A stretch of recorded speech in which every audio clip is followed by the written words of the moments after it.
Welcome to your post-run flow. We're going to start on our backs. If you have blocks, that is a great addition to this post-run flow, but you don't have to have them. We're going to start with the feet on the mat, checking in with that triple S. The skull, the shoulder blades, and the sacrum are down. Hands can come to the thighs, push into the feet, lift the hips into a low bridge. Now think about lowering down just one vertebra at a time, really just trying to create as much length in the spine as you can as you lower slowly. Once you get down, push into the feet, lift the hips, low bridge, lower down as slowly as you can. Middle back, lower back, all the way until the sacrum is down. Try that a couple more times. You can go even slower than I'm going. Really focusing on finding that extra length in the low back as we lower as slowly as possible.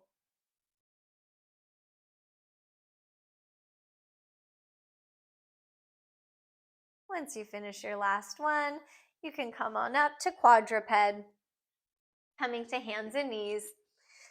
Shoulders over your wrist. If it feels okay, cross your right knee behind your left knee. Now maybe feet are really far apart or feet are close together, but with the knees crossed, they're in some hip internal rotation, and we'll try to cat-cow like this. Notice if you feel maybe any different types of stretch or pull with the hips in this different position. Really arching and rounding the back, pushing into the hands. Uncross the knees and switch. Left knee crosses behind. You could also just do a regular cat-cow. Feet can be apart or close together, and we'll cat-cow here. Moving the spine with the hips in this internal rotation. Maybe getting a little bit more of a stretch or pull along the outer hips. Uncross the knees. Let's tuck the toes. Keep the weight in the arms. Lift up for down dog, and we'll pedal the feet out. Big bend in one knee as you try to lower the other heel down. Stretching into the calves. Keep pressing into the hands. Lift your armpits up.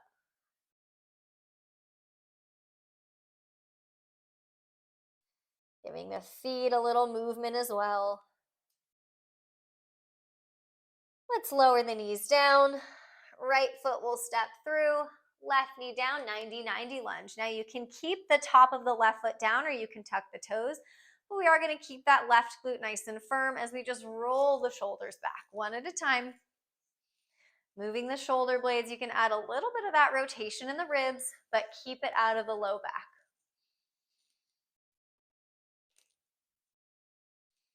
Stretching the front of that left hip. Hands will come down. Back to quadruped. Now keep the spine in that long position as we float the right knee up. So it's just a tiny lift. Imagine balancing a glass of water on your low back as you start to circle the right hip. Circling in both directions. The movement is coming from the top of that right thigh bone. So don't draw big circles with the knee. We want to initiate it at the hip joint. Right foot will step out to the right. Try to get the whole right foot down, so not just the big toe side. To do that, you might need to pull it further back. So keep that nice flat low back as we start to rock back and forward. These nice adductor rocks probably feel like a big stretch along that right inner thigh. So just go slowly. Make sure you're not holding your breath.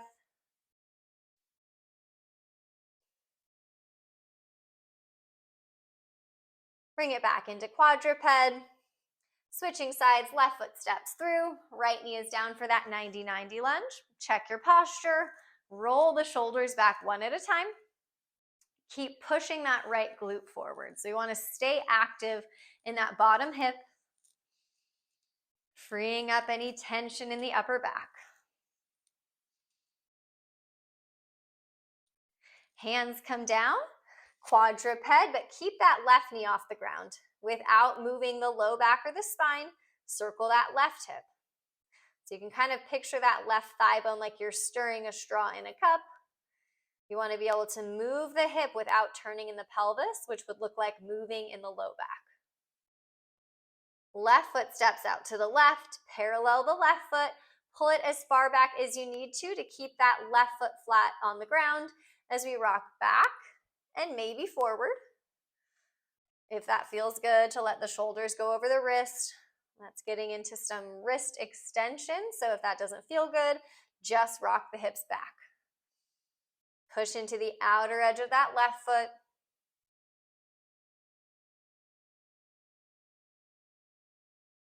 Go as slowly as it feels good.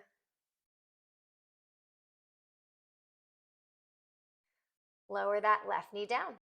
Heading back to downward dog, tuck the toes, pedal the feet out. You can try to really press those heels down as long as that doesn't change the spine.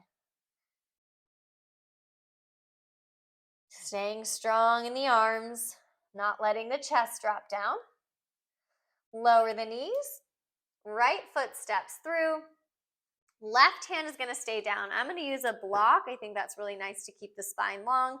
So left hand will come to the ground or to a block. Make sure the shoulder is over the wrist. Right arm out. Now rotate just into the rib cage. So no twisting here in the lower back. Let your left ear release to the shoulder.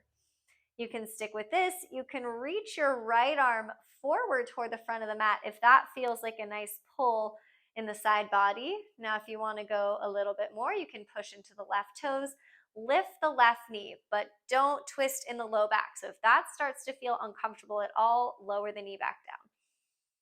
Keep the neck relaxed, so don't look up. Good, lower. I'm going to use the block again here for some runner stretch pulses. Hands can come to the ground or to blocks, but try to lengthen the spine. So that's the most important thing here. Push into the left toes. Any amount, legs will straighten, but really I'm focusing on flexing the right hip, getting the torso toward the thigh as much as I can to allow for that stretch along the back of the right leg, and then lowering down. So we're just going to keep alternating between this runner stretch and then lowering the left knee down. And again, elevate the hands as high as you need on something. We don't want to round the back at all. The goal is to keep that right hip in a flex position so our torso is as close to the thigh as possible without rounding the back. So you'll notice I'm not straightening my right leg all the way at all, and I'm getting a huge stretch just because I'm keeping that long spine. I'm pushing into that right foot, and my hip is staying flexed. Good. Pause. We're going to turn the feet to the other side of the mat. A block is great here to elevate the hands. So our feet are facing the side of the mat. Hands will stay on the ground as we side lunge to the left. Left hip crease moves way back. Now with the hands over here reaching toward the right, it's a big stretch. So if it feels like a lot, you can walk them a little bit closer toward center. If the hands are down, drag your hands towards you. And just notice if you feel a little bit more in various places by adding that dragging movement of the hands back toward the left foot. Good, let's alternate our side lunges. So your upper body can face the side. Hands can come to the thighs. Hands can stay on a block. If you can reach the arms down without rounding the back, you can take that option. But really move your hips back as far as you can. So if you look forward and the knees are going further than the toes, you're just bending the knees, and we want to move from the hips. It's that same hip flexion, torso toward the thighs. Good, turn back to the front of the mat. Now this is an option. We're going to come into a lizard, but we're going to do it in a very neutral way. You can always bring a block under that left knee, bend the knee, lengthen the spine. Now that might be enough. That might be enough for your quad, for a little quad stretch. You don't have to be on the block. You can have the knee down. If you can't grab it, use a strap. Pretend you're grabbing it, but we don't want to grab if that means sinking. Lifting up, so there's no sinking. It's staying really active. Slow the breath down. Left glutes even getting a nice little squeeze here. Opening up the front of that left hip a little bit too. Good, let's release it. quadruped, take a couple cat-cows, and then we'll do all those stretches on the other side.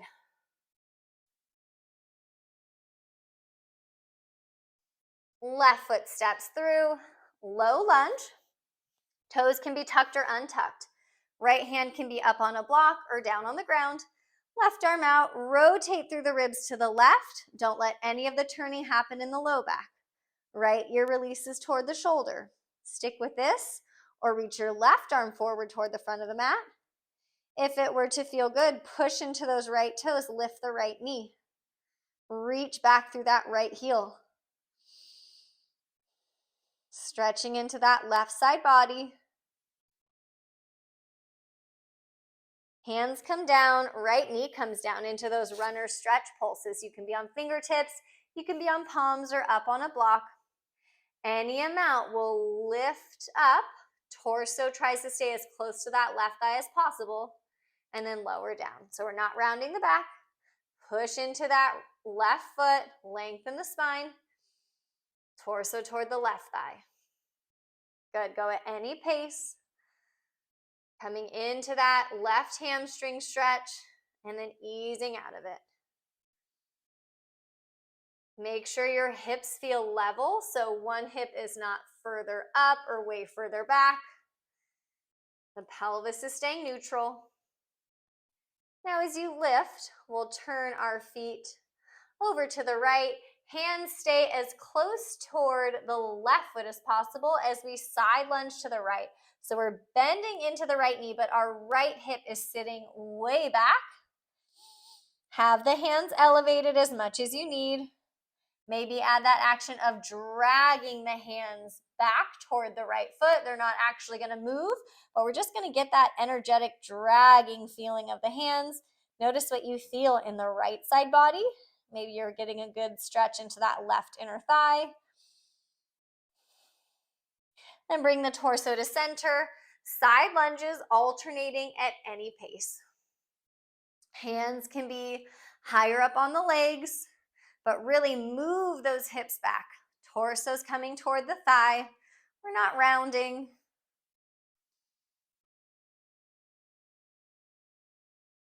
Heading into that lifted lizard, turn to the front, lower the right knee down to the ground or to a block. Now you can play around with how far back it is. We're just not dropping the pelvis, so don't sink down here. Keep that feeling of a long low back. Maybe we lift up, lengthening through the spine. Maybe we grab and reach, but we want to start to focus on that right thigh, zippering the front of the pelvis, the pubic bone up to the belly to make sure we're actively stretching here. We're not sinking. Even that right glute's getting a little squeeze.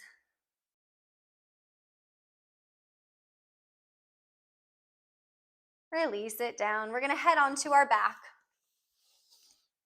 Feet on the mat. Nice long spine. Pick up the right foot, cross it over, figure four. You can stay here. That feels good for the right hip. You can pick up the left foot without using the hands and just actively push that right knee away from the body. Now a couple options. You can just hold here and breathe. You can point and flex that right foot, or you can circle the right ankle in both directions. Any extra attention the feet need after you run. You could even do a little self-massage.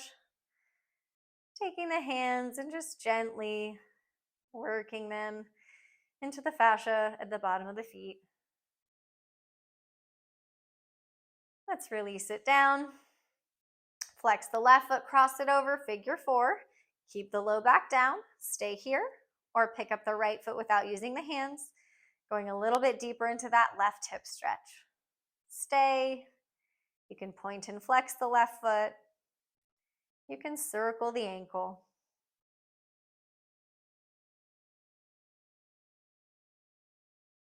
You can use your hands to do a little massage on the foot. Anywhere that needs a little extra attention. Release it down. Let's pick up the right foot. hugging the right thigh in toward the body, but keeping the low back down. We'll grab wherever it feels comfortable.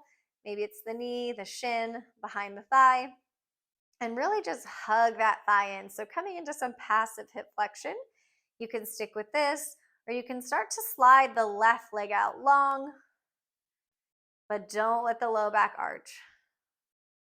You could even flex that left foot, pulling the toes back toward the shin. The right hip is flexed, left hip is an extension. Slow the breath. Release it. Switching sides. Left thigh hugs in. Grab wherever you can on the leg. Really pull the thigh in, but keep the low back on the ground. If it feels good, right leg slides out long. You can flex the right foot if it feels good. Keeping the low back down, deepen the breath. Feel those back ribs on the ground.